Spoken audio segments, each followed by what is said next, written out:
Oh, we're on? Oh, wow. Hi. What's up? Sorry, guys. I have the giggles. We just are getting back from lunch. And for those of you who are joining us virtually, you might see plates in the background because Hope has hooked us up with a wonderful working lunch. So individuals are bringing food into the session. We had some fresh fried fish. We had some homemade potato salad. We had a wonderful garden salad with fresh cucumbers and tomatoes. Very, very healing, rejuvenating. And it was a stretch break. We all went outside and got some sun in the last little 30, 40, okay, we cannot keep track of time. In the last 40 minutes, we all went out and got some sun. But we are back in here, like I said, with our working lunch, so excuse us as we eat and we gather. I'm probably going to grab another plate in between the session. But we're here to talk about our vulnerable populations and mapping resources. And when we say mapping resources, starting with identifying what resources are there, the connections that they have to other resources, and then outline how we, as in the community as a whole, the marginalized community, the vulnerable population, how we can actually gain access to those resources and having a sustainable connection. Having resources is great and cool. Come on in, ma'am. Having resources is great and cool, but if it's not a sustainable connection or not a sustainable accessibility or not a realistic accessibility, then the resources honestly don't mean anything and they don't bring any value to the populations that we're trying to serve. So starting off, vulnerable populations, being the fact this is a little group panel discussion, what do we identify as vulnerable populations? And it can be we as in the individual people sitting here, or we on behalf of community health workers in Dakota House. What is a vulnerable population? What does that look like, or what does that exist in your mind when you say vulnerable populations? Folks who are more susceptible to experiencing significant impacts of a condition or an environmental issue. For Trillium and my work, it's people who experience more significant mental health concerns, okay, substance use issues, developmental disabilities, and then that would lead them to kind of have barriers to accessing what other folks would normally not have challenges to accessing in the community. Definitely. A couple of the things that you highlighted I'd actually like to explicate on. Individuals suffering from mental health or undiagnosed mental health. So in the year of our Lord 2025, therapy for a lot of individuals is still very, very stigmatized. It's still very, very taboo, whether it's a cultural thing, whether it's a generational thing, having mental illnesses that are actually diagnosed, but then having them also treated and the supports that you need. A lot of our community members don't have that because of lack of access or lack of exposure or lack of education and lack of acceptance that it's okay to go talk to someone. It's okay that if you have a diagnosis, you can be regulated, whether it's talk therapy or whether it's medical therapy or whether it's group therapy. You know, there's alternatives out there. Grayson last night with HP Bangs, he talked about his revelation when he was diagnosed with bipolar, how it was actually an eye-opener for him, and he was able to grasp that identity, regulate, whether it was medicine and therapy, as well as art helped him, art therapy, to become like a grounded, more stable human being who can then interact with individuals and also feel safe within himself. But that was something he didn't get till he was an adult. Like he said this was after, he had his first grippy sock vacation where he actually tried to unalive himself. And that was like a life-changing thing for him as a Black male, as an adult in the community. It was so delayed in that identification.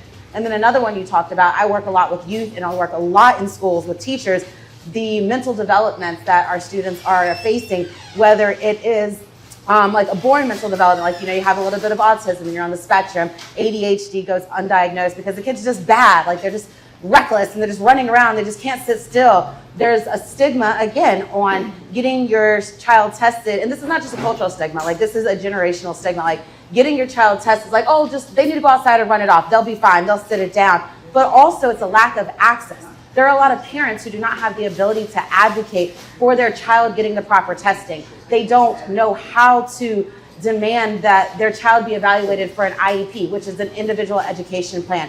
And also they're told that their child is stupid or the bad R word if they have an IEP. Like those words are still used, that terminology is still circulated in our school system with elected, like seasoned professionals and trickling down to parents who are trying to advocate, who are learning the system and who are hearing these titles like IEP and figuring out what is this. So there's also a lack of education around that. So with a lack of education, there's a lack of advocacy and our youth are not getting the attention that they need. And then on the flip side, when they do have the IEPs and they do have the proper assessments needed for them to succeed, our teachers are facing a horrible shortage and a lack of resources and support. So our educators that are trained to deal with IEPs, our EC teachers, our pull-out educators, those positions don't exist anymore. So the school system is up against a wall where they don't even have the proper ability to cater to our children and our youth who have these diagnoses, who have these IEPs in place. They're falling behind because the system itself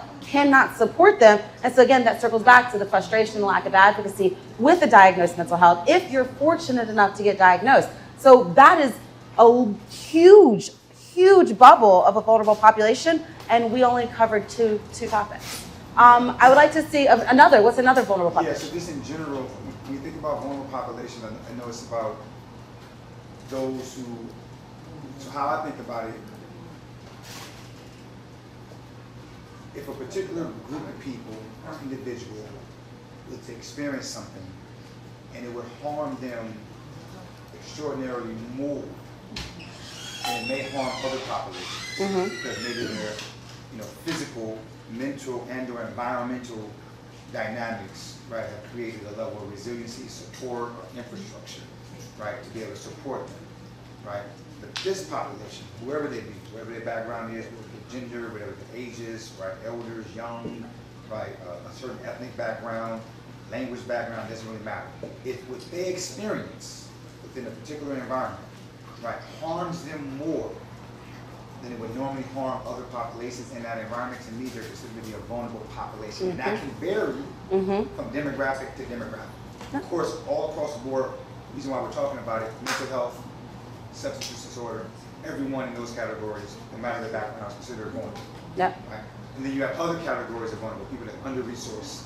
Right? If you're under-resourced, you have been historically under-resourced. That means that in your home, oftentimes, right, you may be able to deal with some type of emotional, psychological issue because you have resiliency that's built, right, with cohesion.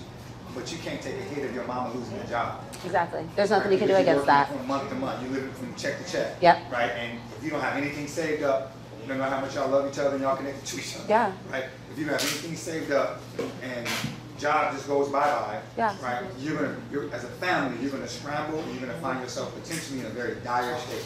Yep. Right? So that's also considered vulnerable, just to kind of like level set that concept. If you hit me, right? You use this language and it's gonna hurt me significantly, hit me the same way you hit somebody else. It's gonna hurt me significantly more than it hurts others. For a community, right, you're considered vulnerable. Yeah. And we want to support you. Yeah, so that's another example of a vulnerable population. So vulnerable populations, like we've just discussed, exist over a spectrum, and they exist in different positions in the community that we work in and the community that we live in. So today we're going to talk a little bit more in detail about that and resources that we have to support them. Because resources across the board in just the 3 different situations we pointed out could look like access to proper health care, affordable, sustainable health care. Could look like access to advocacy and education around what options are available for you, but also could look like resources in, especially in the current administration, if there's job losses, maybe, help finding support for that, housing issues. We know in Wilmington, North Carolina, there is a housing crisis, and there is a large population, whether they're working or not, that is potentially facing that, and whether it's a slumlord or whether it's, the housing situation you live in has mold and it's just not been kept up. There's a lot of different elements that are affecting our housing situation here. So like finding that sustainable housing, finding supports to gain and get entry into sustainable housing. Resources can look like a lot of different things. In Wilmington, North Carolina, we are, I'm saying this facetiously, but we're fortunately be facing a lot of crises. We are very fortunate to face a lot of crises. Yes, ma'am. So it seems to me that, I see that it's kind of, the system is creating vulnerable populations. Yep. Just like, say when you say in housing, I have a few families that the income is lower than their rent. I mean, So, and talking with the office management, they say, hey, that's what it is. Yep. It's $1,300. I'm like, if she only get $1,050, well, that's what it is. Yep. So I want to know, how did you manage to get there? And you saw already that there was no sustainable living there. Yeah.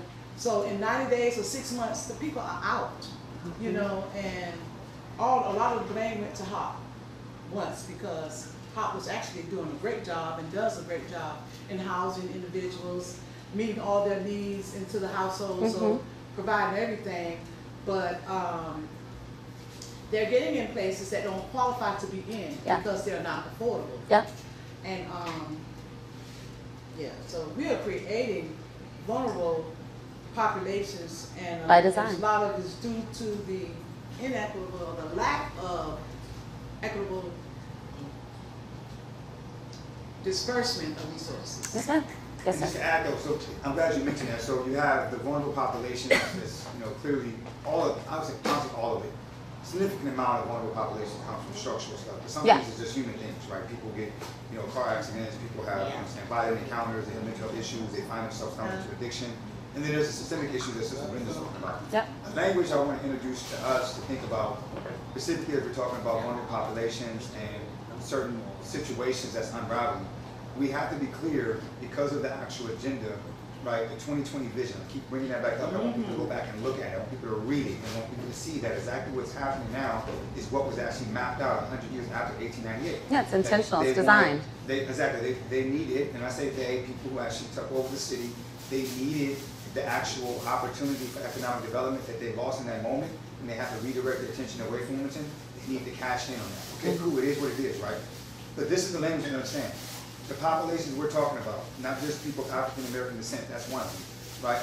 You consider some populations undesirable. Yep. So you go from vulnerable to saying, okay, now the language you're talking about is undesirable populations, right? People that, you know what?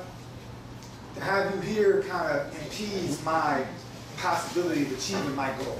It's kind of like with the houseless vote that they did. Apparently, Yes. the houseless community is destroying downtown, and God forbid I Yes. wake up with a gentleman sleeping on a park bench. Exactly. They're not aesthetically pleasing for my business structure. Aesthetically pleasing, We can move them across town. Just, I don't want to deal with them downtown. but also it's not only that, though. They eventually going to be away from Oh, from yeah. over there as well too, because the reality is that, like, so undesirable translates into expendable. Yep. I want to give you that language. Yep. And it dehumanizes them. They're no longer human. Well, undesirable population. And again, let's keep in mind, some part of it is like, at the deep level, like, I don't really give a damn about you. It's not, I don't believe that it's at that level here in Wilmington. I believe it's a fundamental American capitalist business decision. We have to understand that, right? There's a business agenda that's here, right? And there's certain things that can't be here in order for them to achieve their goal of actual optimum profit, minimum investment, Yep. right? And certain populations, right, don't meet, is not a part of that priority list, right? So the first thing they identified as is actually undesirable, right? That's not the desired type of demographic we need here in order to achieve. They're committing crime, they're doing this, they're doing that, they're so high. We need people to look at Wilmington and say we have to invest. Yeah. I want to come. So undesirable. At one point though, undesirable becomes what they refer to as actually expendable. Meaning that if it's a choice between what's the right thing, right, versus like what I have to do, I'm gonna do what I have to do in order to achieve my goal. So what Sister Brenda's talking about, clearly right now we know, I'm gonna tell you the next wave, and I'm gonna let us get back to our session, but I want to make sure we get context. The next wave of things that you're gonna see that's gonna happen in Wilmington, that's gonna be a major hit, it's gonna be a seismic hit, is when business owners, I don't know the numbers, I remember some years back it was about maybe 3,000 of them, different corporations own homes. I'm talking about absentee. They're absentee homeowners, right? And they're corporations owning portfolios of 100, 200, 300 homes. Absentee. They don't live here. They're corporations. They don't live physically here, right? When they decide that it's profitably advantageous enough for them to then pour money into their homes in order for them then to actually raise the rent value so they can get a quick return on their investment. Understanding that the majority of people that will be displaced from their homes will be people who will be priced out, and these are the people that's renters here inside of Wilmington, North Carolina, and been here for decades. And it's going to be a silent thing, right? It's going to, because what are they going to do? They own the property. If they choose to invest in the property, right, and make it better, they should have a right to also get a return on their investment. But the return on their investment looks like what? Pricing you out. And whether it's personal or not personal, right? They're not looking and saying, oh, I'm gonna do this to this person. I don't like this person here. They don't really care. It's a business deal. They're gonna simply say, they don't even know you. Right, they have a whole I mean, management- that's been happening on a smaller scale, but I do believe, and I agree with you, it's going to happen larger and larger, especially as Wilmington develops and becomes like a hot tourist destination. You know, like you said, like money is being poured in here, money is circulating our streets. We know that. Like we in this room at least are like not unbeknownst to that. But that development, that intentional portfolio up facelift, like that's already happening on smaller scales. Like I mean, I know personally, I'm sure you know personally, people who've been priced out, and that goes back to Sister Galloway's situation. Like when they got into a situation, they got into an apartment or an individual landlord, maybe they could afford it. They were okay at first, but then a few months later, because of little improvements or the park down the block got better lights, and so now this neighborhood's more desirable. Yeah, the landlord's gonna up it, and so now you are no longer affording that thing. So yes, you are now priced out. You are now facing houselessness. You are now facing intentional home insecurity. And again, that's by design. Like this is not something that's new. What bring us to is the reason why we're having this conversation for the conference and this session that you're introducing and setting the stage for, is that determinants are stressors.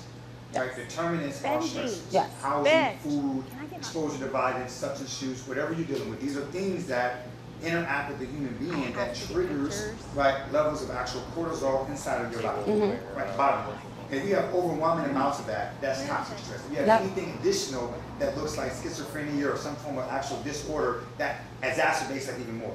Which means that if nothing else, one of the things that we can do, which we're doing, is create this type of social fabric that prioritizes the level of mental well-being or the lack of mental well-being that we're going to see increase.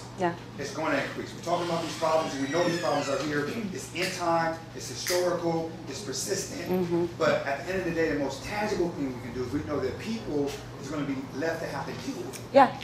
Right? And we're talking about how to build that quilt or that fabric.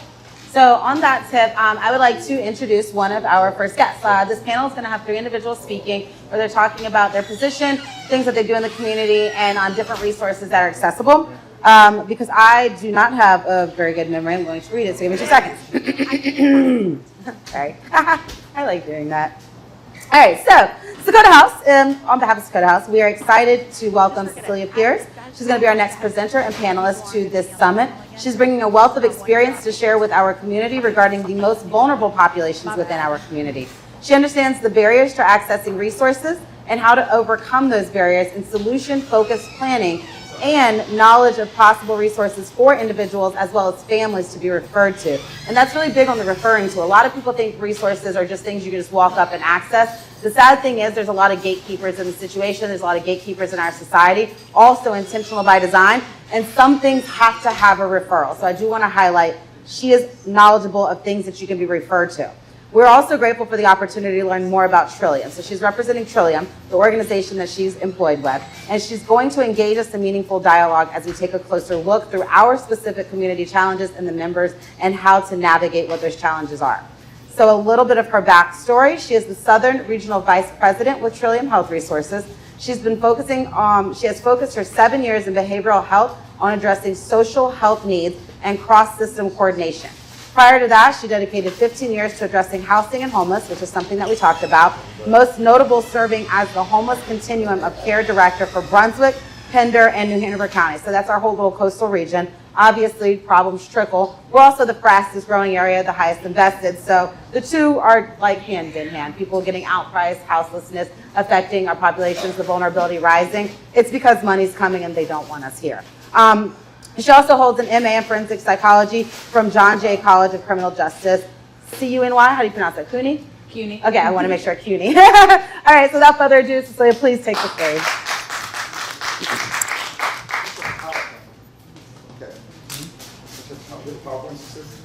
I do not have a PowerPoint. I just figured I would talk, and I think we're informal enough that if there are questions that come up, feel free to throw them at me. But I really appreciate y'all having me in, and I can talk as long as you want me to. So just throw me a hand when I need to wrap it up.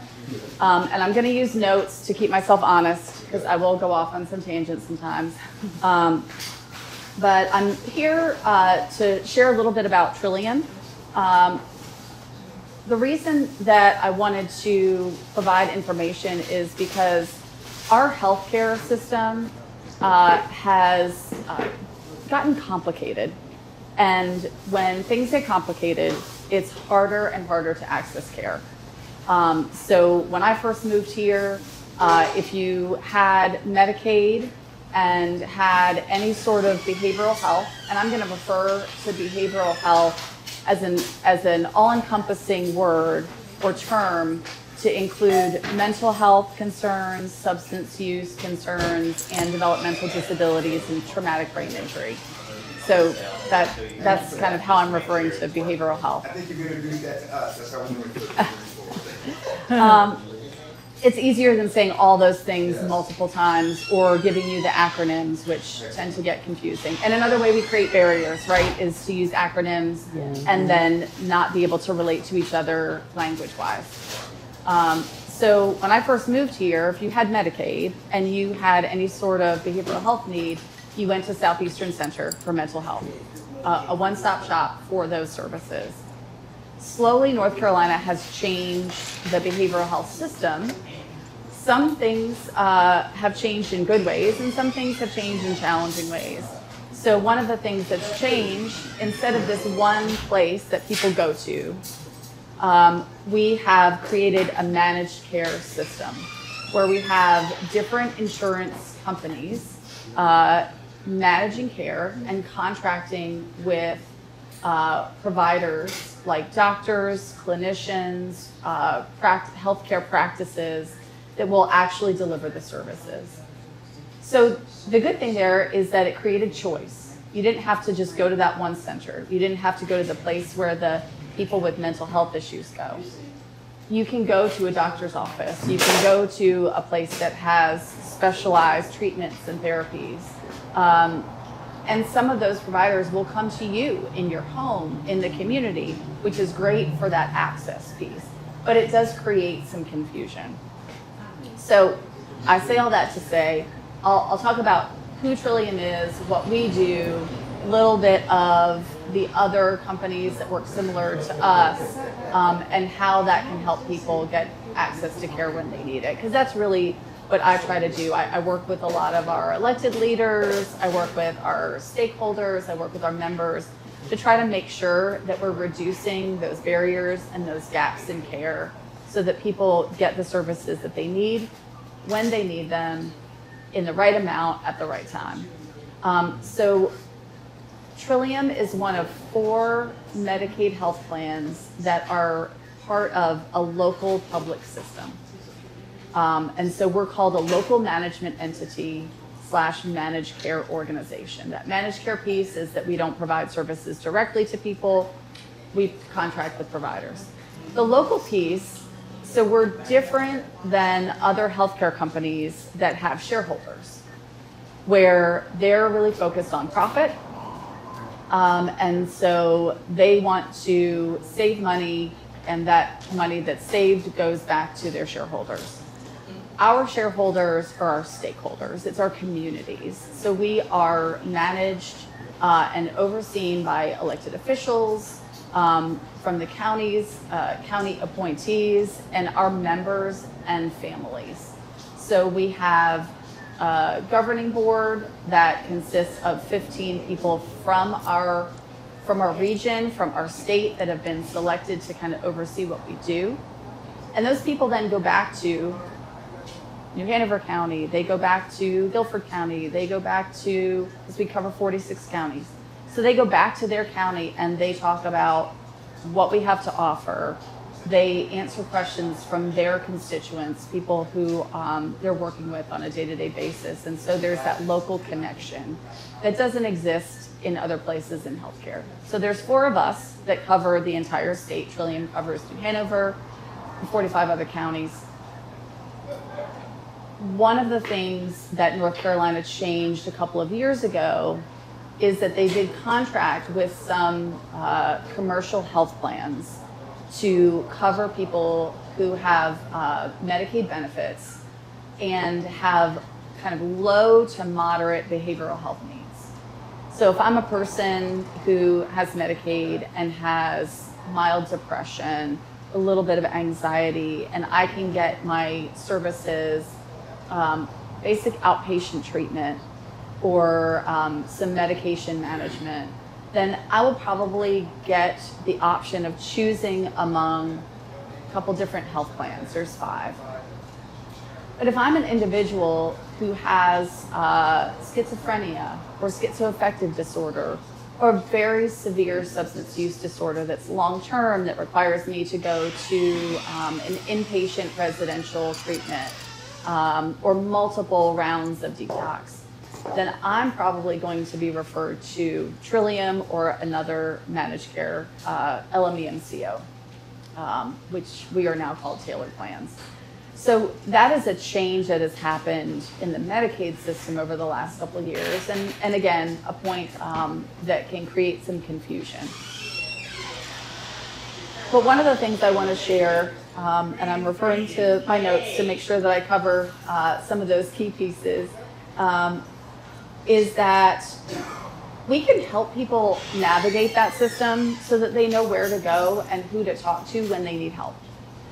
So we have a member and recipient service line, and that number is 877-685-2415. And so if you're not sure, if you have Medicaid and you're not sure what health plan you have, call us. We'll tell you. Because it's really important to us that people get care when they need it. Because I think we know what happens when people don't get care when they need it. Things get worse. Things snowball, right? If you're already vulnerable because you have a need that's not being met, and then something gets added on and something gets added on to that, or if your mental health challenges kind of keep you from being able to accomplish the things that you need to in your daily life, to stick with employment, to manage housing, to manage your family life, and you end up needing to go to the hospital, that's not the outcome we want. We want people to be able to stay healthy in their home. So we want you to call us so that we can kind of help you navigate that. So I talked a little bit about the different health plans. And so why does it matter? Why do you need to know the difference between those health plans? So if you went into an inpatient rehabilitation center or let's say we're here in Wilmington, we have Novant is our primary hospital. They have an inpatient behavioral health unit. If you had Medicaid and you went to Novant and stayed inpatient in their behavioral health unit, if you were on one of those standard plans before, you're probably going to be moved over to Trillium. Because once you go inpatient, it says to our system, our healthcare system, that you have a really significant need that's probably not going to be met with some of those basic services anymore. You might need something more focused, like a community support team, where you have someone who is a licensed clinician along with some peer support, someone who has lived through some of those struggles and can use their experience to help you navigate and get well again. And so it's important to know that switch is going to happen because we have some different providers. You have some different options now in your care. And the most important thing is that you have choice and you understand what those options are so you can make choices that are healthy for you, that best suit your needs, and not feel like you are stuck getting what someone is telling you that you need. Folks who are well and who are able to maintain their wellness typically are able to do that because they feel ownership and autonomy in their decisions and how they take care of themselves. And we believe that our members are typically the experts on what they need and when they need it. And so we want to treat you like that. So another reason that some of this is important, we have some parents in the audience. We have a sweet little baby here, and as caregivers, we also need to know what those options are for our kiddos. So we were talking earlier about if a child is diagnosed with a developmental disability like autism or ADHD or Down syndrome or cerebral palsy. Again, if you have Medicaid, kids who have some of those needs need some specialized therapy, and the earlier that those therapies are provided, the more likely those kiddos are to be able to learn how to manage on their own to their maximum capability. And also learn how to manage in their school environment when they become school age. And so they're probably going to come to our plan, and there are going to be some additional therapies that are available and additional options that are available, not just for the kid. Also, a lot of the services that we offer are really family focused, because it's not just about the child. Kids, inherently kind of have some challenges in managing their own behavior. It's about teaching the parents and the children how to interact, how to manage those challenges. And so we have services like intensive in-home, multi-systemic therapy, family-centered treatment that focus on the family and helping the family kind of optimally function together, which not only helps that kiddo, but it helps the family life as well. It helps keep kids in their home, avoid justice involvement, avoid out-of-home placement, which we know can have a really traumatic effect on kids over the course of time. Once kids are placed out of their home, it's a lot harder to kind of get them back, get them stable, and keep them out of those other systems that can be really, really harmful long-term. And so some of the things that we focus on as a health plan, and Trillium really is that local health plan, is whole person care. So what we think about in terms of whole person care is that for a long time, our healthcare system kind of treated us as though our head, our feelings, our emotions, and our bodies, how we were feeling physically, were kind of disconnected. So you got your behavioral health care over here, you got your physical health care over here, and they were our systems were not communicating with each other. But I know that when I am feeling stressed out or anxious, it's not just about my thoughts, it's about how I feel it in my body. I was out somewhere the other day, and I'll share a little personal story. I was talking with a mom of a friend of my daughter, and I said, oh my goodness, I started rubbing my eye because it was twitching. I said, I think I might have to go to the optometrist because I've got some glasses and my eye's twitching, it might be bothering me. And she said, are you stressed out? I said, I have been traveling a lot lately. I cover 9 counties, so I travel quite a bit. 9? Yeah.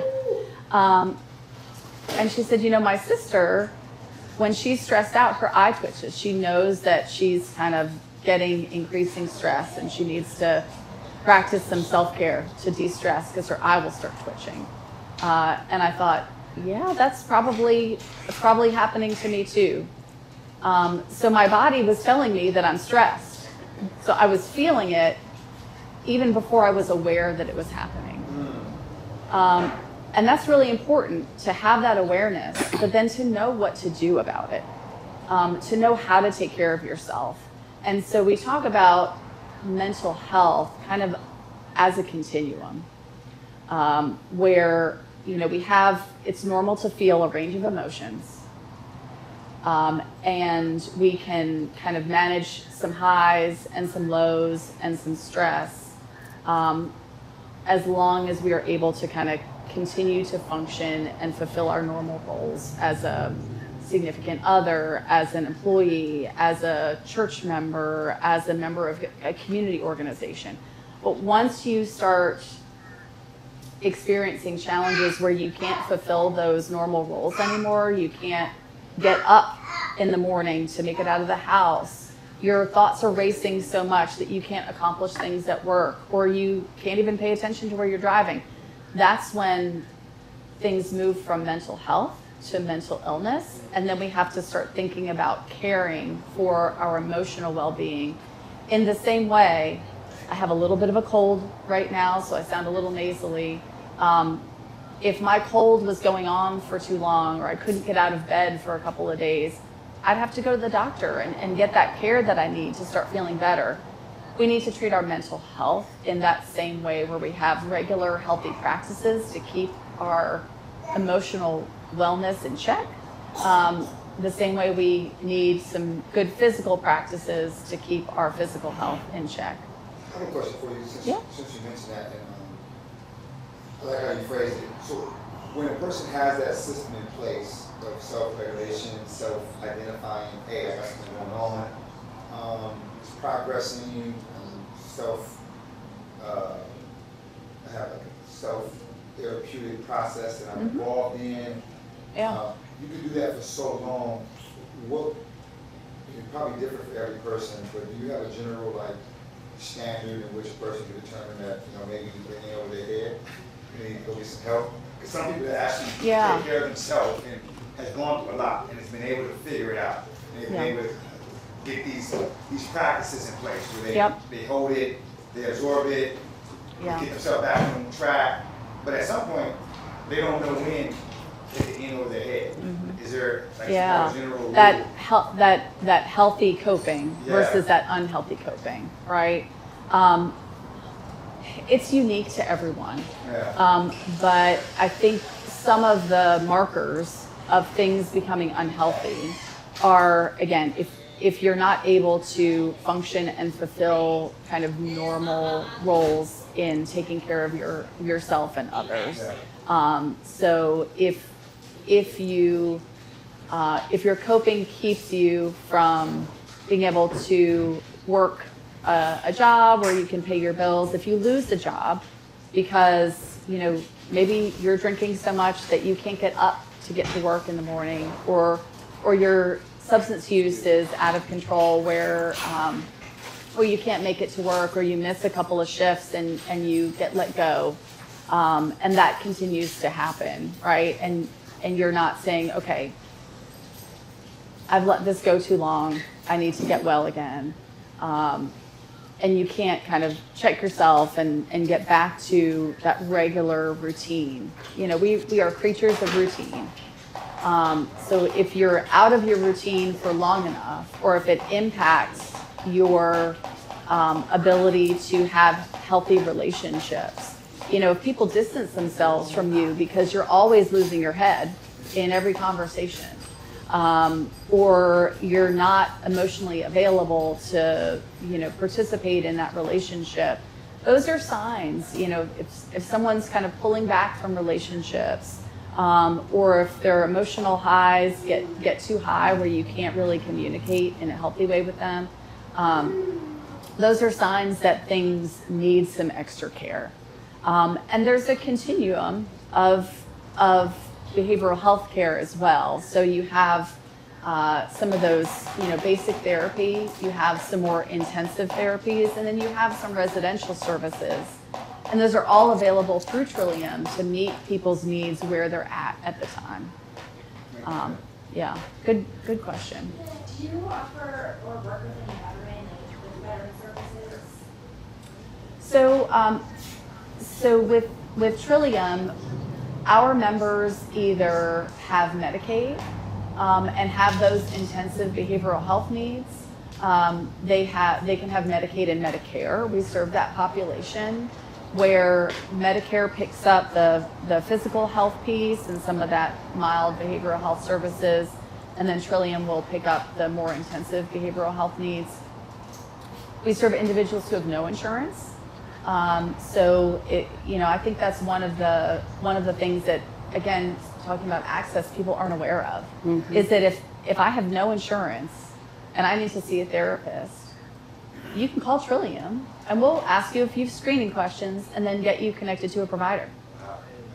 And that's really important, right? Because that helps keep people out of the hospital, helps keep people out of that crisis situation where you have to call the police because things have gotten out of control, when you could have started receiving therapy or some sort of treatment a lot earlier. With veterans, because we are primarily a Medicaid organization, if a veteran qualifies for Medicaid based on their income level, then they could absolutely access services through us. So if receiving accesses, services from the VA does not stop them from receiving. That's correct. Yeah. And the VA offers a lot of great services. There may be some services specifically that we offer that the VA is not equipped to offer. The thing I find is the way Mhm. the VA. Sometimes Accessibility. There's not.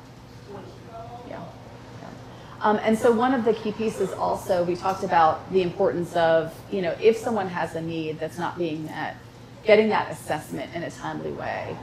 So our members are guaranteed to get access to an assessment within 7 days, because we know that if you're assigned to our plan, you have some significant needs and you need to receive those services pretty quickly to keep people out of crisis. And so you're guaranteed to get an assessment through our providers, and then once you get assessed, then that provider will help talk you through a plan of care. So what's going to be the most appropriate plan of care for you, and you'll work with a provider and a care manager to kind of lay that out. Who do you need to go see? How often does that need to happen? How do you get transportation?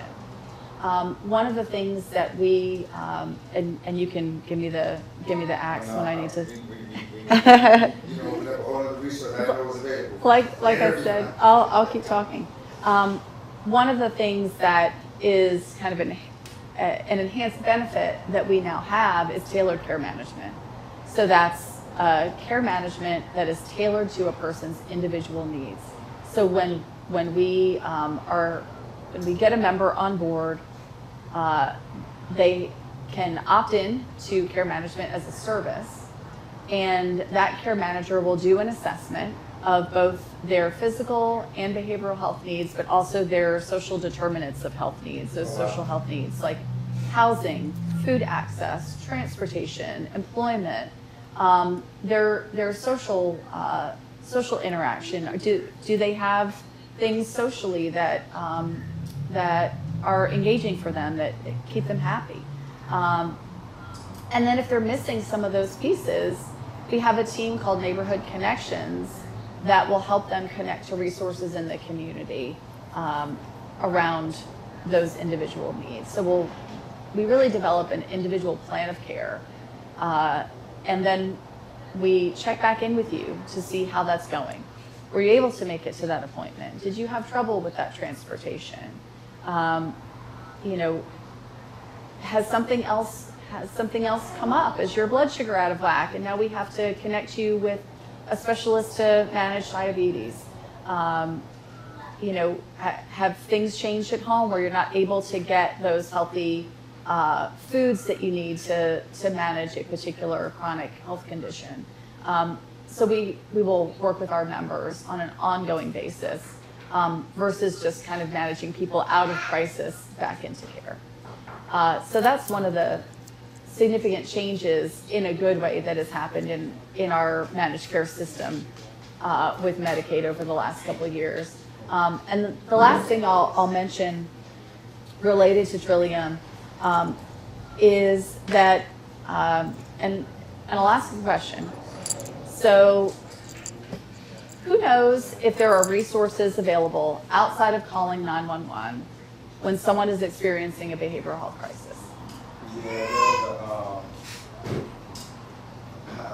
There's a number, but I can't remember it. It's a crisis number. You call. Yeah. Yeah. So we're getting close. It's not 211, No, but it's 988. okay, I know, yeah. I thought that was a suicide line, but okay, thank you. I literally have people come and have episodes here Yeah. and give me a direct number of somebody. Yeah. That's like a Oh, team yeah. that comes out, takes them to a center.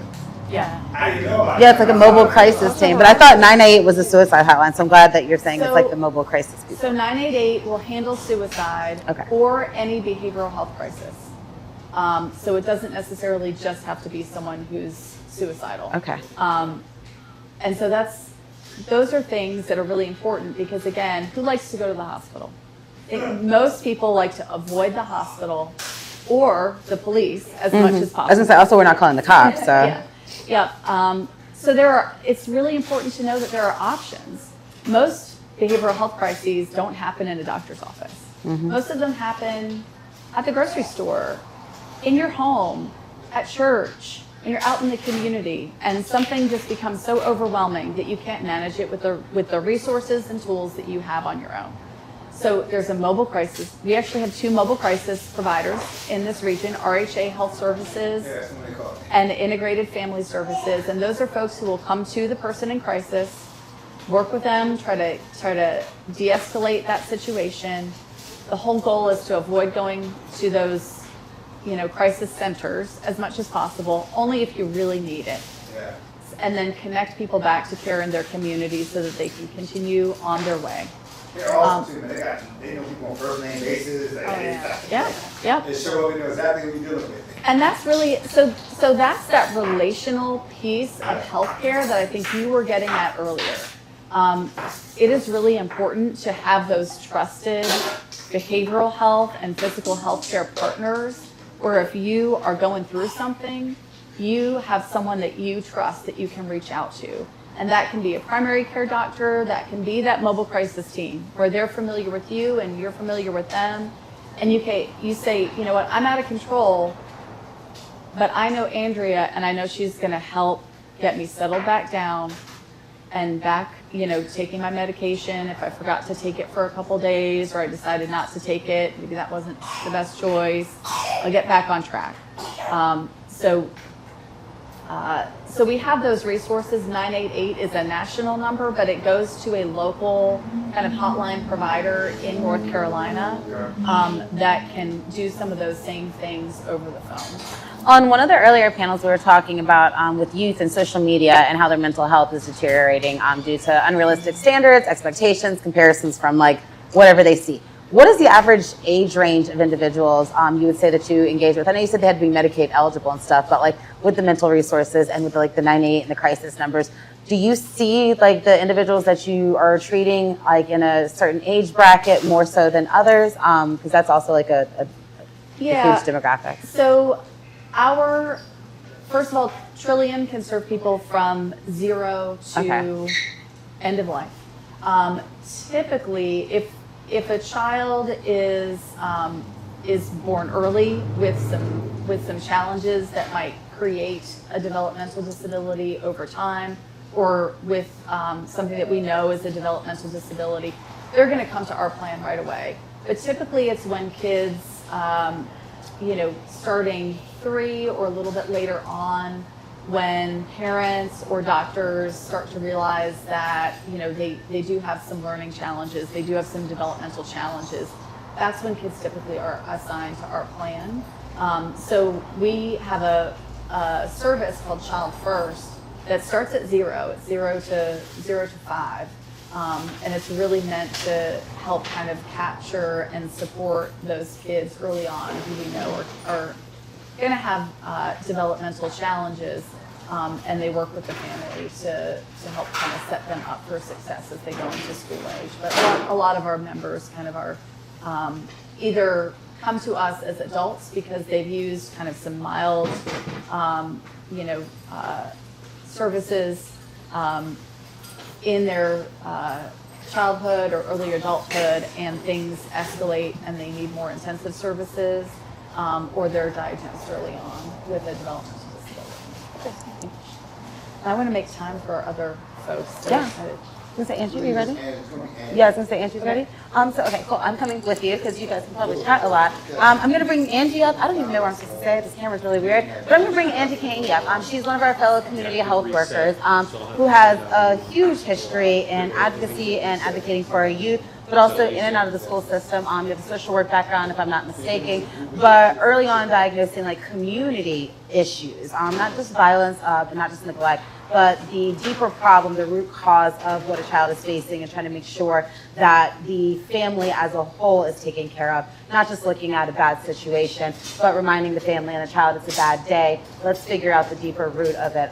And I would love to let Angie explain how she got into this and where she's going with it, but that's just something that sticks out to me. Is your intentional, deep conversation. You don't just cross students off, you don't just cross their parents off, From my experience with you, I know that you do go to the community, you work with the family to try to make sure and connect them to resources. So that takes a lot of your time and a lot of intentional conversation because you've got to go to their family and figure out what's going on first. So this is like very similar to what Trillium does, but like outside of that clinical realm, because Angie is a regular community member. You know, her own time, her own vehicle's been used to like shuttle kids around, making sure they get to their appointments, but also making sure the parents are able to get to community resources, such as like Dakota House, the market. I know you empower your son a lot to step up and also help advocate, but again, going to the root of the problem, looking beyond the situation as a whole. So I want to give Angie Haney a chance to talk about her and some of the things that she expresses in doing that intentional paraclinical diagnosis. Yeah, and the advocacy that connects. Yeah, the advocacy that you do with that. As we go up. Go ahead, sorry. What I found in working with Angie is that whenever she brings a particular client that she's working with, and she talks about what they have going on and how she's advocating for them, there's just like this. Oh, I don't need to hold the spell. No. Is that there's also this simultaneous concern and reality that is usually some type of deep mental health crisis, some form of actual trauma. Something's happened to these people, right? And the advocacy, right, that she's doing is trying to prevent more harm being done to them, right? So just like this double dynamic that she has going on, where she's advocating, but she's also happening to like be aware that these people are being hurt, they've been hurt, right? And she's like really trying to stop them from being hurt further by making sure they get the resources and the help that they need. So I think that's a very important dynamic. Cool. Hey, so yeah, I guess I came into the field. I'm going to piggyback a little bit off of some things that Cecilia said because like they overlap, right? But when I first came into the field, I remember the days of Southeastern Mental Health where that was your hub of everything. And so I was working in like a clinical setting with kids who had been like abused and neglected, and I worked in a residential treatment center. And so, you know, trauma was something that we had a very different path of getting kids and families to services than we do now. And so I worked there, and then I went to Head Start. From Head Start, went to Smart Start, and those are two different resources, and I'll go into that in a little bit. And then just started noticing that a lot of the kids, particularly Head Start serves kids who are economically disadvantaged, so it's income-based. And so it's kind of like a pre-K setting where all of your kids are at risk, you might say, but they also can easily access services in that program, whereas you can't in some other programs. And so I started noticing that some of my kids who are Head Start kids, they grow up, right? And like now I work with their kids, you know? And so it's kind of like Abdullah said, there's all these barriers to getting, to helping people manage their trauma and helping them find resources that are supportive. And the thing is that I guess whenever we did have Southeastern Mental Health, you know, there was that chain of getting people to where they need to go. And some of those links are now missing. And so there is that choice, but that also means that sometimes things that were once fell on the mental health community fall on something else. So like sometimes when you have a person in a mental health crisis, people call 911 and they get EMS or police, and those people don't have our backgrounds. And so they would deal with that situation a lot differently than the way that we would. Another resource, you know, when Abdullah was talking about people in mental health crisis is Coastal Horizons has their quick response team. So we do have a lot of different resources to contact, but the problem is that people don't know. And so they see an emergency situation, they call 911, they know that number, right? But it doesn't always bring you someone with a clinical background or somebody that can help get you to whatever it is that you need. And sometimes it's not always something as serious as like hospitalization, or certainly not arresting someone, you know, those kind of things. And sometimes it's just linking that person to the system that can support them or refer them to somewhere else, you know.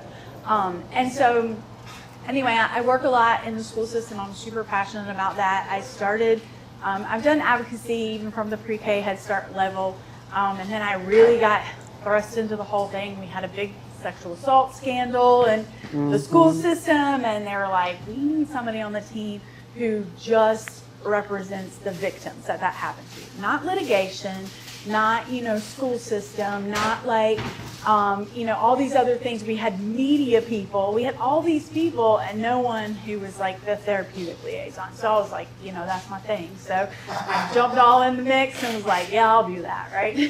and so from that, I just I just kind of thrust into that school system. And I found out that there's a whole bunch of other things that are equally as traumatic for kids and their families. They're, where they're missing out and they don't understand policies. There's 9,000 policies, by the way, in New Hanover County Schools. 9,000 policies. Like, their professionals don't even know those policies. They're board members who vote and make those policies. They don't know those policies. And so I started figuring out that if we empower families with not just like the knowledge, but like how to navigate that knowledge and that system, then we can help them to advocate for themselves, and that's really what we want, right? And so then just going into that, from working both with Head Start and Smart Start, and I'll just tell you a little bit of the difference between that program, because some people, they confuse them all the time. Even people in the education system confuse that all the time. And so Smart Start they don't have kids who come to their center to learn. It's not like a classroom setting.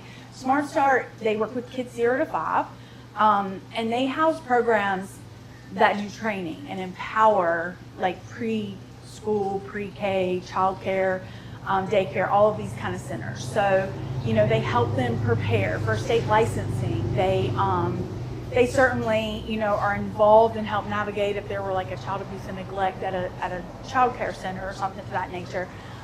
They teach different curriculums. They do all kind of things that would enhance child care centers. But kids don't come to Smart Start to sit in a classroom like a lot of people think that they do. Like, it's not a pre-K and it's not Head Start. So Head Start is a little bit different because they do. The kids come there.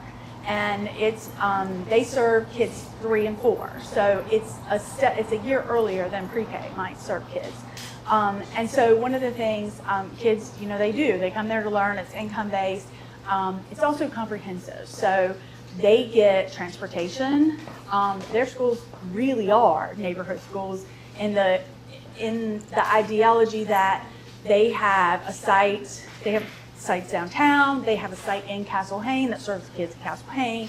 They have different sites. So instead of busing kids somewhere, kind of like the school system does, to like a school where there's no representation for them, or that's so far outside of their neighborhood and their community, they create like the site that's in their community. So we didn't have one for a really long time in Castle Hayne, and we had a ton of kids that were in Head Start. So what we did, we went out there and we found a building, and we were like, we can make this. Like, they come, we don't have to force them to go 45 minutes out to Carolina Beach. Like, they came to them and said, we're going to put the child care center there.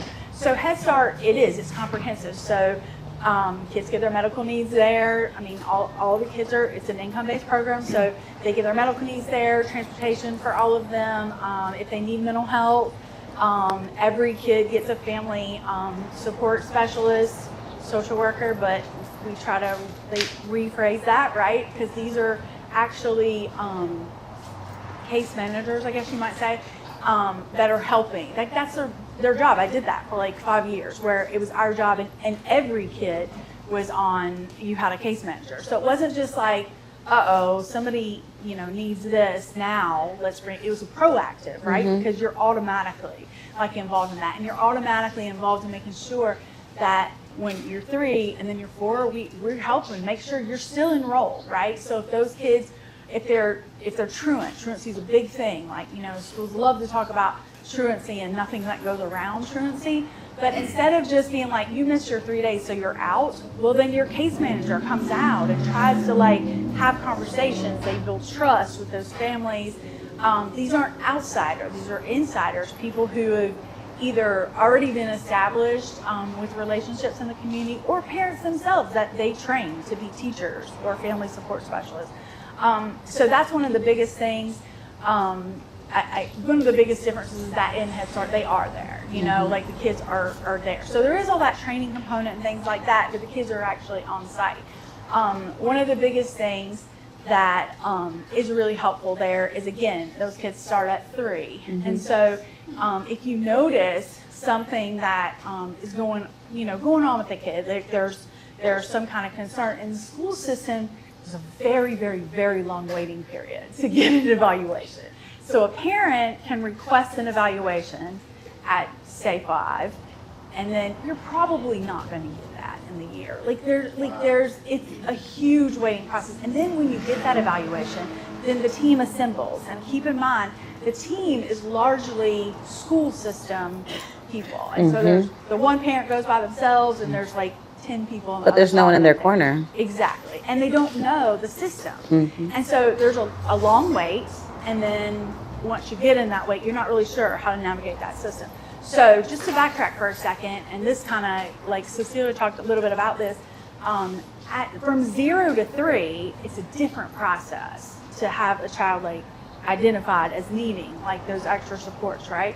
And so we utilize CDSA, the Children's Developmental Services Agency, like they're our state agency. And so like if sometimes we had kids who come out of the hospital and maybe they're like they have like fetal alcohol syndrome or that's just an example, and so you know right away that they're going to need extra support. Yep. So you don't have to wait until that kid goes to school, right? Like CDSA will come in and they can then help, and these are free things that you don't have to, that's not income based. And so and then they start linking those families to services. So Trillium's a big one, that they like work a lot with. And so that would be 0 to 3. And then at 3 years old, and this is another benefit of Head Start, instead of waiting until that kid is in kindergarten, at 3, the school environment like kind of takes place. And so then they switch over. And so if you still need that service, or maybe you didn't know that you needed it, then they can then get you lined up to start that IEP process and that evaluation process. So again, you're not waiting till you're 5 years old and then, that big waiting time. Another big difference is with the 0 to 3 in the CDSA is that it's very much like if the child's goals, like is struggling in the home, that's taken into consideration as well, right? And so they can help with that and find different like supports for that. But after you hit 3, it's more like, does this behavior or does this, whatever like issue, does it affect learning? And if it doesn't, then sometimes you don't get that support. Whereas you did from the 0. So 0 to 3 is a big window, but there's different like steps. I think Abdullah was talking last night and said, sometimes, and we talked about this a little bit, like sometimes people are like, well, I really need like help with Trillium. Can I get that? You can't just like walk up and, like there's a process. And so explaining that is really hard to get that information, which is what we have, things like this. But the schools being our biggest, that's your biggest audience. Like that's when you get the most people coming out. Unfortunately, they don't always like do the best job, I guess, in getting that out there. So we do have like people who are doing advocacy, and that's another thing that kind of drew me in, because when parents know, then they can navigate the system. So even when I worked with the sexual assaults, like when they first came to us, they had no idea there was a federal law called Title IX that protects them. They did not know that. They certainly, even the schools, didn't know who the person was that oversees that. Like they had no idea who their own Title IX coordinator was. And if it wasn't for a multi-million-dollar lawsuit, they probably still wouldn't know, But since then, they've hired an entire department now that has to respond to those kind of things. And so when we have things like obviously sexual assault, like gender-based harassment, when we have things bullying, when we have when we're talking about mental health, we can't talk about mental health without mentioning LGBTQ kids who are very much targeted right now with regards to like mental health and self-harm and things of that nature, houselessness. So I say all that because all of that falls under that Title IX umbrella, and parents didn't have any idea until we had this big case that was such a thing. So while on that topic, I guess it's good to mention McKinney-Vento also. a federal law that protects our kids that go to school who are unhoused. McKinney-Vento, another federal law. And so, people say to me all the time, like, oh my gosh, kids, like, they live in their car? Like, we have kids in our system that are unhoused. Yeah, we do, a lot of them. And so, and like, the option is just not to not serve those kids. Like, they don't have a place to call home per se. So we don't just turn around and not provide for them. And so there's a department that is not very well advertised, and that law protects those kids. But within the school system, you just have to know how to like navigate that system. So I do work a lot with student support through the school system, just trying to like advocate for parents. And the cool thing is that sometimes I'll advocate for parents, and we'll kind of go through the steps. Like, the IEP process. I do that a lot with parents. Help them to like navigate requesting that evaluation and attending those IEP meetings and stuff. What's the difference between IEP and 504? All those kind of things. And then those parents go back in their community and they do the same thing. And even if they run across something where they're like, wait, I can't remember what you said to do in this step, then they come back. And then we create our own little like family unit of parents like looking out for each other. And basically the community doing exactly what we talk about with the CHW program, empowering and educating the community. And so there's lots of things, like lots of contacts in the schools. Like parents come to me, they have like, I think earlier this year, the school system put a bus stop in the yard of a convicted pedophile. They had 160 stops to plan, and one of them is in the yard of a convicted pedophile, and that's problematic, right? And the parents were like, "What?" And so my phone's like ringing off the hook about, and they didn't know. Like, what do we do about it? Do we just call the news? And you can do that. It's like yes and but let's do this, and this. And so we were able to like say, like, Rob Morgan is the person who's over safety and transportation. Like, we formulated a way to advocate. We sent a whole bunch of like emails. We went through the system. But those parents, you know what else? They showed up, because I said, like, okay, I'm gonna work hard, but you guys got to work too. So show up at this bus stop. Don't just send your kids here and just think that there's nothing that you could do, because there were parents that were like, is there even anything we can do? Heck yeah, we can. And we cited every single law, every single policy, and they didn't respond quick enough for me, which was in 24 hours. So yep, we did loop in the media, and they were sitting at that bus stop, and that's all good and fine. But in less than a week, that bus stop got moved, you know, and now those parents know what to do. Whereas before, they didn't know. Who do we contact? Like, what is the process of dealing with this whole thing? And discipline referrals is the thing I work with a lot as well.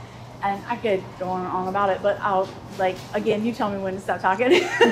But with discipline referrals, that happens a lot. And again, where we overlap with organizations like Trillium, because you can't suspend kids for behaviors that fall underneath their diagnosis, right? And it happens all the time. That, I have my kids interrogated, I have their stuff searched and taken from them. Sometimes when I get called to a school, they're already in handcuffs, and they don't know what to do. And then the fact that these kids are oftentimes marginalized, targeted kids, right? The response is very different when I get called to school for a white kid as it is for a black kid. And so you navigate that much, much differently. Like, I can tell some of my kids who are white, my own son is white right there, went to, a high school here. And I can say, for him to say, okay, you can't go through my bag. You can't talk to me without my parent here. You can't do these things. And 9 times out of 10, that's going to kind of sort of work for him. But if I say that to some of my kids that live on this block, that's not going to happen. That's just not going to fly. It's going to be worse for them. They can't do that. It's actually, I have to tell them the opposite. Comply until I get there, or your mom gets there. And the whole idea where now there's the cell phone policy where kids they can't use their phones at school. And I get it. Trust me. You know, I'm not that person. My own son self-regulates really well. And that's a message that I've sent to him from the beginning, but he wouldn't go to New Hanover County Schools without a phone, Yeah. not even for an hour. If he forgot his phone at home, I'm going to school. Yeah. So now that kids can't have that, it's a barrier, because when we're talking about things like discipline and how things are handled, and like we can't get that video footage from schools, but our kids were a catalyst for getting that to us. They were able to communicate with each other, that kind of thing. So, and even in that, we were able to use that in the process of me being able to help them advocate through that system. So the people that you contact, Julie Varnum is like my right-hand person. We don't always agree on things, but I mean, she knows that when one of my kids come across her desk, that's not something that you're going to just be able to dismiss. And we go through that process together. So all that to just say, yeah, just like being able to help families to get to who they need to go and navigate that process is like a huge deal. That's a great segue. I'm going to ask you to come back to the stage. We got about like 10 more minutes left, but I want to start with a question. This is going to be open so the community can ask questions, but also we can talk amongst each other. Both of you guys alluded, and you actually just ended with knowing who to contact, and you having a powerful black book. I'm sure you as well have a very like flushed out black book. I say my superpower is my black book as well. It's like the people I know, my network is my net worth. Knowing, being able to answer that phone, de-escalate the person on the phone, and then immediately know who to plug them into, like whether it's a resource, whether it's a location, whether it's a service model, or a crisis, the non-emergent, but like the crisis hotline. So how do you deal with the problem that people genuinely don't know we exist? And like that sounds very, very like stark, but it's the truth of the matter. A lot of the situations that we've alluded to and we've talked about, especially in your situation, Annie, like people just don't know we exist. And I don't mean we as in Dakota House, I mean we as in the services, we as in the resources, we as in the options. Like how do you deal with that? And then how do you intentionally go about combating it? Other than like summits like this. Like this is a good opportunity, obviously, get into the community, plug in. But this is kind of like a unicorn situation. Like, we're one of one, intentionally hosting, bringing outsiders and, like begging, basically pleading for people to tap in and just be informed. That aside, Dakota House aside, how do you guys deal with people just not knowing about you, not knowing the depths of your services, not knowing that there's a law that can protect their kids? Like, how do we combat that? I would say for Trillium, we kind of approach it from a couple different angles. Okay. So we approach it on a large scale with things like billboards and health campaigns, where we try to really just get basic information out to everyone. So you'll see if you're driving on 17 coming up from Brunswick County, you'll see a billboard that says mental health is health, right? And the Trillium logo. So folks realize that Trillium and mental health are associated, and if I have something that I need to ask about with mental health, I can call Trillium. It might not be the resource for everyone, but we're going to connect people. But it's as simple as going out to community events. So we have a team. Like I said, I cover 9 counties. We have community liaisons that cover usually 3-4 counties. Up in our northern region, they might cover a little bit more because it's very rural, not a lot of population up there. But their job is to be involved in community meetings, any community meeting or event where the needs of our members are being addressed in some way. So we attend homeless continuum of care meetings, we attend resilience meetings, we attend post-disaster meetings, so that even if we're not necessarily talking to our members one-on-one, we're connecting with those organizations, and the organizations in our network, we try to create a really broad network so that the organizations will connect those to us, and then we can share information out to those organizations so that they can share it in the community. So if we have a new service, or if we have a new benefit that we're offering, we want to get that out to as many people as possible so that it then reaches our members. We are unique because when someone is part of our plan, they get a Medicaid card and it has the Trillium logo. So our members typically will get information that says they're associated with Trillium. One of the challenges is that they don't know exactly what that means for them.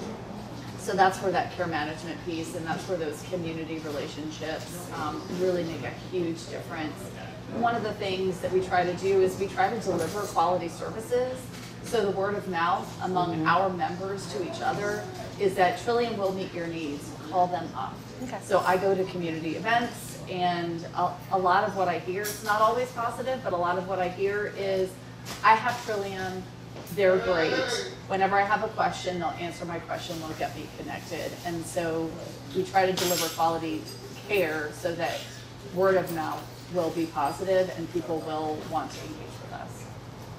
Okay. So it's a little bit similar. Like I think outreach is really like important for all of us. We do it in a little bit of different ways sometimes. Like we go to different places. We all have different contacts, and so that's certainly helpful.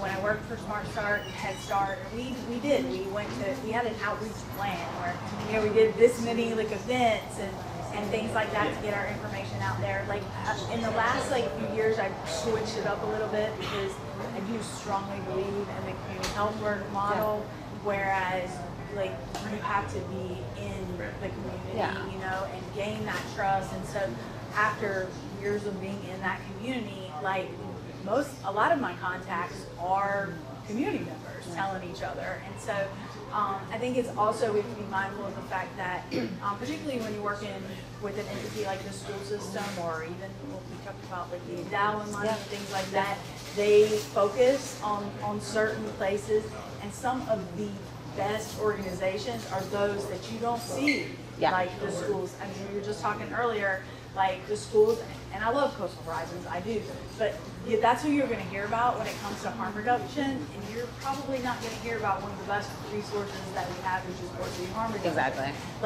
And it's because some of the bigger entities, Ms. Brenda, their belief to this systems. 100%. Yeah. Yes, there's a core group, and that you're going to hear about. But the most important thing I would say is that every day I get a call from a family within the community, every day, and it usually came from another family in the community that said, hey, I learned this, this person can help you or connect you to who needs to be helped. And so I strongly believe in those grassroots advocacy, community health worker model where you already have that relationship, that's the big thing. And so then even if it's something that's outside of your specific clinical wheelhouse, being able to get in touch with that.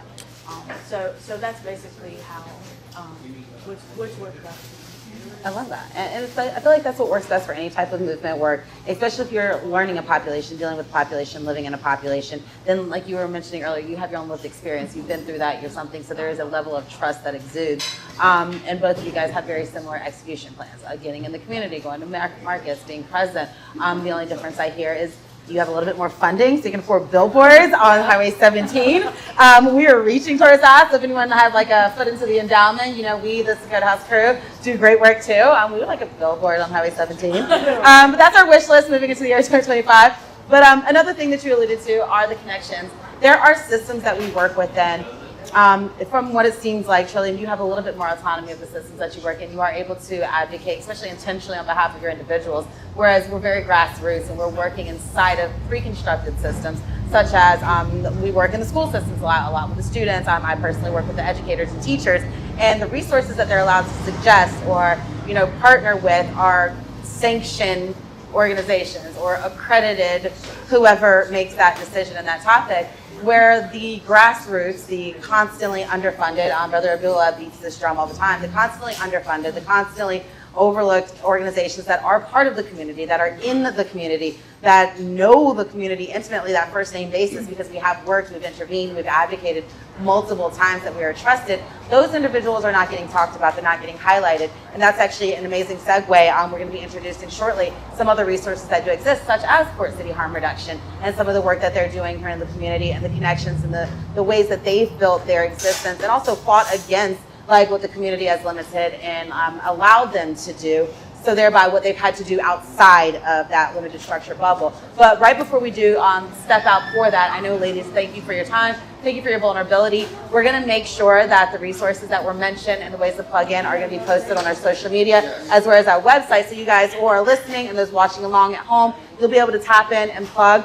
But before you guys do leave, would you leave us with like one last statement? Like whether it's something you want us to remember you from, something to look on the horizon, because again, there are events that are coming up. There are a lot of opportunities to advocate for the youth in the school system, outside of the school system, et cetera. But mental health collectively, I think for our youth is really, really important because of the world that they're going through, because social media is so pervasive, because bullying, whether it's cyberbullying, intentional bullying, LGBT getting the short end of the stick, the access to so many numbing agents out there. And I'm not just talking about like the drugs and the alcohol, numbing agents of the doom scrolling, the checking out on social media.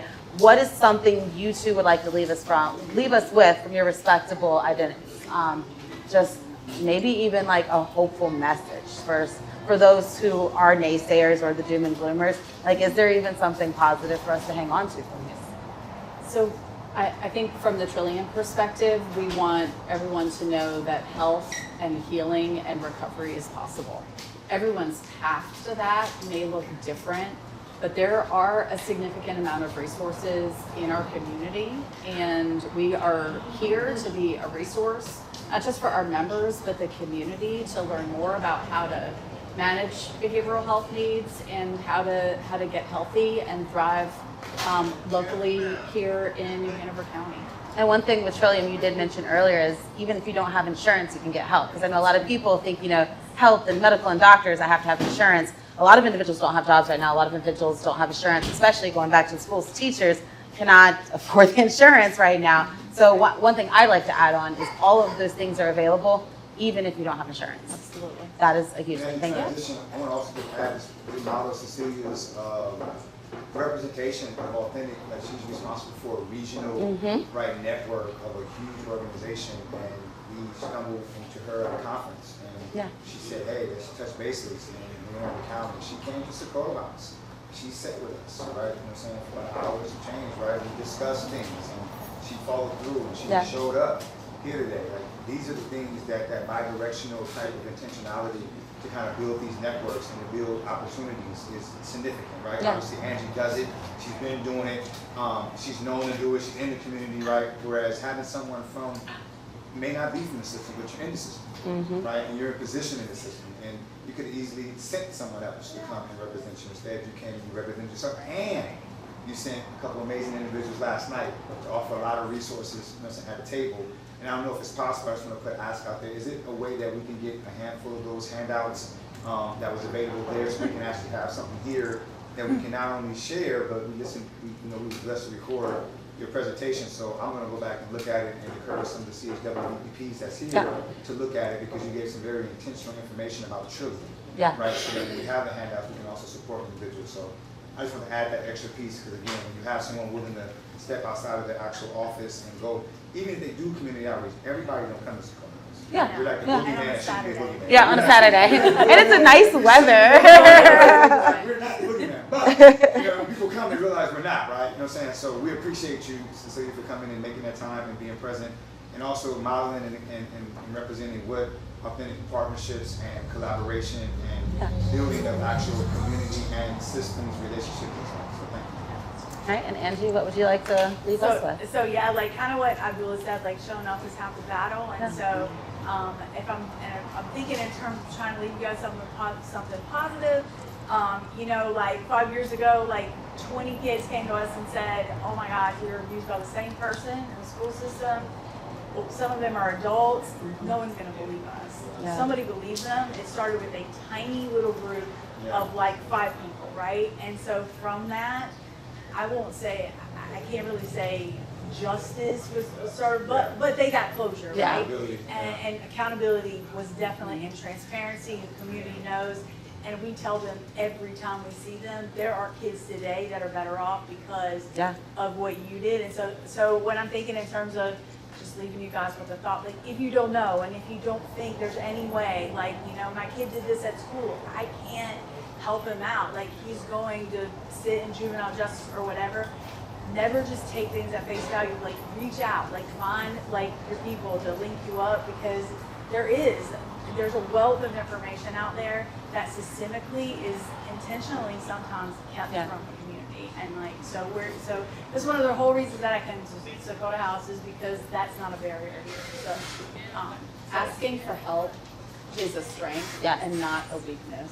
Yes. So we are meant to be in community with each other, and it is absolutely okay to ask for help and give the help. That's kind of a mutual partnership. Is sometimes we have to be vulnerable, and sometimes we are the ones to support someone else, and that's okay. It's like give the help you wish you had. That's right. Yeah, give the help you wish you had. So on that note, a gentle reminder, all of these resources that were mentioned yesterday, today, and the ones that are going to come up tomorrow, we'll make sure they're on our website, as well as our Facebook. You have links to them. You'll be able to find the different entities, the different partners that we have. But in this session, I just want to ask you guys, give the help that you wish you had. Yeah. Sure.